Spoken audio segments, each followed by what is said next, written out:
Foi uma ótima observação feita pelo companheiro André Rocha no seu blog no All Sport. Aliás, eu coloco o link aqui na descrição do vídeo para esse texto do André, publicado logo depois da vitória do Tottenham sobre o Manchester City. Comentei esse jogo na ESPN Brasil, inclusive, no sábado, 2-0.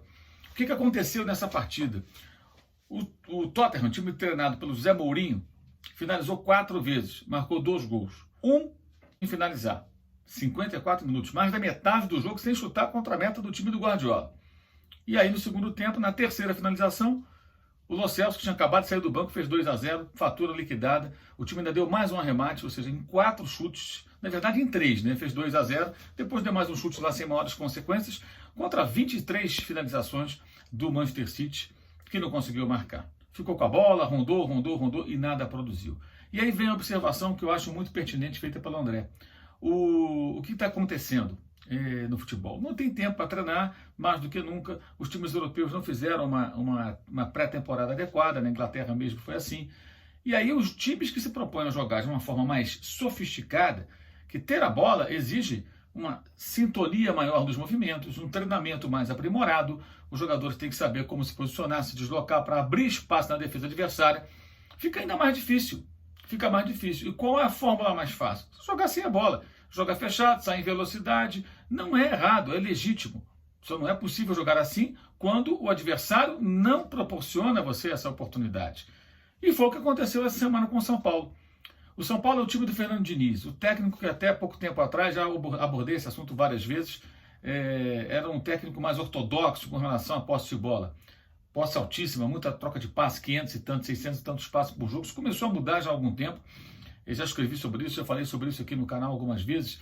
E nessa partida contra o Flamengo, o time do Diniz, o São Paulo, teve 33% da posse. Em parte por imposição até do time carioca no primeiro tempo. O Flamengo fez um jogo estrategicamente interessante, pressionou o São Paulo, dificultou que o São Paulo trabalhasse com a bola no primeiro tempo, quarta-feira no Morumbi. Tem um grave defeito, arame liso, não finalizava, não criava, não penetrava. Então ele tinha a bola, dificultava o jogo do São Paulo, mas não fazia o seu jogo acontecer. No segundo tempo, o São Paulo rapidamente conseguiu em 2 jogadas fazer os 2 primeiros gols do jogo, abriu uma vantagem, o jogo praticamente ali se definiu e continuou com pouca posse de bola, se defendendo bem, o Flamengo rondando, e não conseguiu arrumar nada, ainda tomou um 3º gol e o jogo terminou com o placar de 3-0. Então você vê, o São Paulo jogando naquela quarta-feira parecia o quê? O time do Mourinho no sábado, né? E o Flamengo parecia o Manchester City do jogo da Premier League, né? Dias antes, até na incompetência para criar situações de perigo. Aí vem o domingo e o São Paulo recebe o Vasco. E o que acontece? O Vasco, com 9 desfalques provocados pela Covid-19, treinado pelo técnico português como Mourinho, Ricardo Sapinto, se fecha, fica na retranca.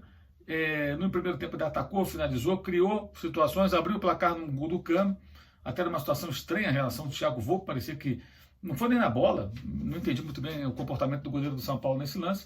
São Paulo empata no erro de saída de bola do Vasco, do Jadson, zagueiro, aí o Luciano faz 1-1, mas não consegue mais nada. Finaliza, mas não segue mais nada. Tem a bola, 66%, e não acontece nada. O Vasco teve o mesmo percentual de posse de bola que o São Paulo teve contra o Flamengo na quarta, não sofreu mais nenhum gol, sustentou ali 1-1, que para ele era interessante, saiu da zona de rebaixamento naquele momento, né, no apito final, com aquele pontinho valioso conquistado no Morumbi.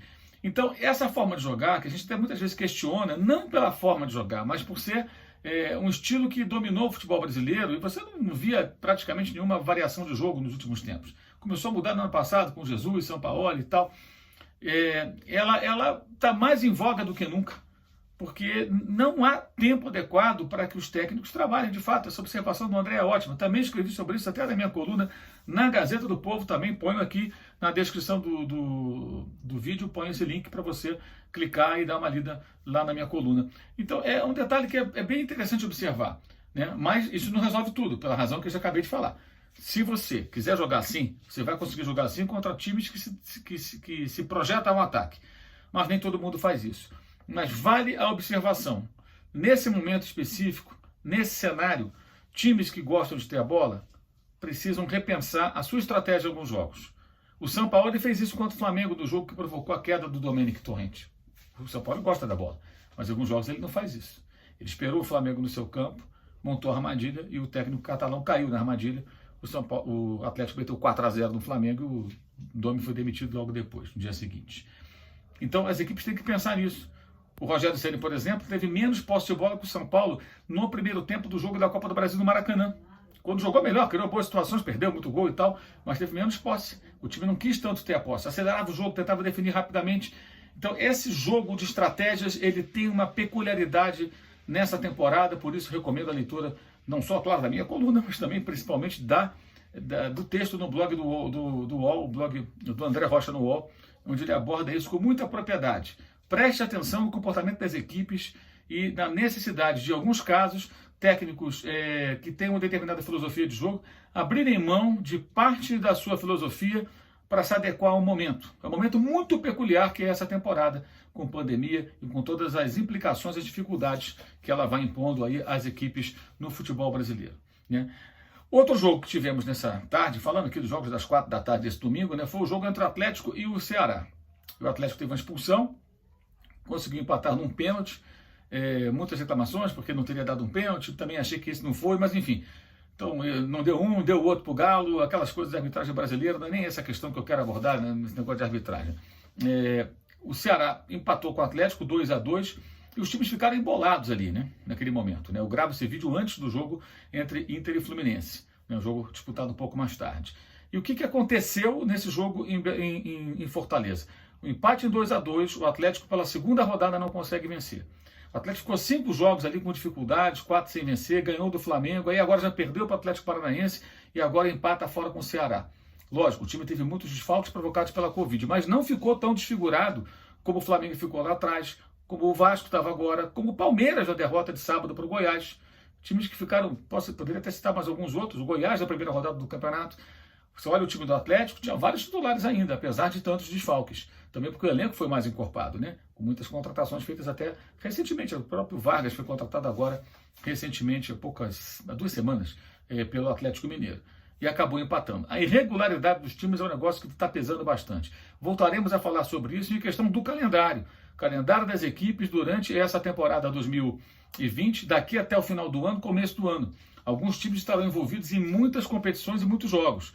Outros estarão com períodos até de descanso eventual, semanas inteiras. Isso pode fazer muita diferença, até para que os técnicos, com o tempo, possam fazer os ajustes e suas equipes consigam até jogar de uma outra forma. Jogar bem com a bola, impondo o seu jogo, colocando em prática as suas ideias. Essa é uma questão também que pode amadurecer muito em função da capacidade dos treinadores com seus elencos e, claro, evidente, também em relação a tempo para poder trabalhar, que é o que mais tem faltado aqui na Inglaterra, no mundo inteiro, para os profissionais do futebol numa temporada atípica com a pandemia do novo coronavírus. É isso. Valeu e saudações.